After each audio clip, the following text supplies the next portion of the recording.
In this guide, you will learn how to fix YouTube description and comment not showing in PC. Let's get started. First, refresh your browser or reopen the video page because sometimes YouTube just fails to load the comment section properly. If that does not work, try cleaning your browser cache and cookies. For that, click on this icon given at the top left. Click on this option, Cookies and Site Data. Now, click on the option Manage Site Data and Cookies. Click on this trash icon for all the YouTube option. Now you can head back and check if your problem has been solved. If not, you'll need to disable any browser extension. For that, click on three dots given at the top right. Go to Settings. Click on the option Extensions. Disable any browser extension, especially ad blockers or script blockers, because they can stop comments and descriptions from loading correctly on YouTube. Next, you can try incognito mode. For that, click on three dots. Now select the option New Incognito Page.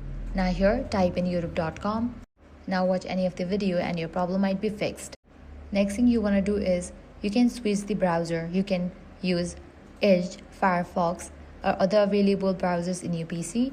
Likewise, check your internet connection. Make sure you have stable internet connection, or you can switch to a different network because unstable connections can prevent comments and descriptions from loading. If nothing works, sign out and sign back into your Google account or restart your PC to reset all active sessions, and that's it. If this guide helped you out, do not forget to like, share and subscribe.